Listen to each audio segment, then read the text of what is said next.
Bon, ben, bienvenue chez nous. Aujourd'hui, je ramassais un petit peu d'ingrédients, puis j'allais ramasser de la menthe chocolatée, je sais pas. Mais il y en a juste là, derrière là.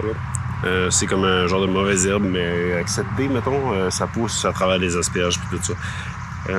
Normalement, on garde cette talle-là, puis au printemps, on en enlève, puis on met ça dans les bacs de jardin qu'on voit derrière. Puis de cette façon-là, ben, ça réussit à se multiplier beaucoup. Et puis à la fin de l'été, ben, on fait comme 2 cueillettes. Là. On coupe le top, ça fait comme du persil, ça se divise par 2. Puis on en ramasse une deuxième cueillette à la fin de l'été. Fait qu'on a comme ça notre menthe chocolat pour... ben là, on a un caoutchouc cerise et menthe chocolat qu'on veut faire avec ça. Fait que ça, c'est pour les grandes lignes. Je vais vous montrer à quoi ça a de l'air. Sinon, je vais partager à la fin de la vidéo aussi, si ça vous intéresse, la cueillette de la menthe en épi que j'ai juste déterminé. J'ai été en ramasser tantôt. Voir les différences. Fait que si... En tout cas, bref, si c'est quelque chose qui vous intéresse, il va y avoir un lien à la fin de la vidéo. Mais pour la menthe chocolat, ça ressemble à ça. Ne pas se tromper, ça ici... C'est même pas de la menthe, c'est une fausse menthe. Mauvaise herbe. La menthe chocolat, elle est ici. On peut voir la ressemblance, là. Ça ressemble encore plus à de la menthe en épi qu'à de la menthe chocolat.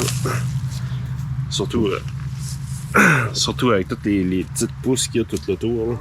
Ça fait vraiment ça ici. La menthe en épi pousse comme ça. Sauf que c'est pas de la menthe en épi, fait que on s'en fout. Mais on peut voir qu'il y en a partout, puis c'est ça. La menthe chocolat a un petit côté mauve, un peu comme un genre de basilic taille. Là. La tige est plus foncée. Et puis les feuilles, comme ça on les frotte. Ça sent... Tu sais, les chocolats carrés à la menthe, là, style After Eight et compagnie, c'est ça l'odeur. Fait que là, on va essayer d'en cueillir un peu.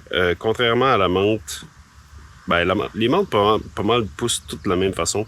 Il y a un genre de rhizome ou une tige qui se promène ou une racine, puis après ça pop, puis ça sort partout.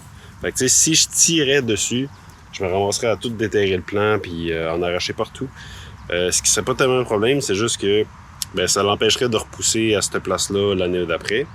Puis, deuxième problème, il y aurait sûrement plus de terre dans la menthe que je vais cueillir. Fait que, vous pouvez prendre une paire de ciseaux si vous n'en avez pas beaucoup. Personnellement, je préfère le couteau. Tu tiens le plant puis tu choppes la tige. Fait qu'on fait une petite récolte, puis après ça, je reviens avec ça. Puis contrairement à la menthe en épi, qui ressemble un peu à ça, mais en tout cas, bref, c'est pas ça. La menthe en épi peut atteindre une hauteur de genre, je dirais 3 pieds, à peu près 1 mètre. Tandis que ça ici, la menthe chocolat devrait dépasser à peu près les 2 pieds maximum. Après ça, ça se met à faire plus comme un buisson. Fait que c'est vraiment le fun pour ça. Mais... Fait que ce que je fais, je la coupe comme ça, pour bien la voir. Puis pour l'identifier, ben on voit que aussi il y a une tige carrée, lisse. Puis c'est ça. Vers la fin de l'été, ça va se mettre à se diviser en 2 comme ça ici. Fait que vous pourriez attendre, il y aurait plus de menthe ici et là. Mais si vous la coupez tout de suite, ben, ça va repousser, puis vous pourriez faire une deuxième coupe après. Et moi, ce que je fais, je les mets à terre comme ça, puis j'en ramasse plusieurs, puis je me fais un genre de bouquet, tout simplement. Là, c'est un petit peu l'enfer, il va falloir que j'aille dans ça.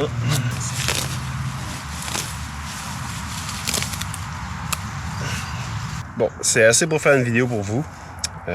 Voici la menthe. Faudrait que je me force, puis je pourrais en récolter peut-être 3 ou 4 fois ça. Mais c'est parce que l'histoire, c'est que ça serait... pas suffisant de toute façon pour nous. On a une bonne réserve, heureusement, mais ce que je vais faire l'été prochain, ou même cet automne, je vais en déménager, puis je vais en placer à des endroits spécifiques où est-ce que je vais contrôler les mauvaises herbes, puis garder juste la menthe, parce que là, les mauvaises herbes, surtout la fausse menthe, ont pris le dessus sur la bonne menthe. Fait que, tu sais, on peut voir ici comment est-ce que ça fonctionne. Ce que je disais tantôt, là. On peut enlever ça ici. La menthe pousse comme ça.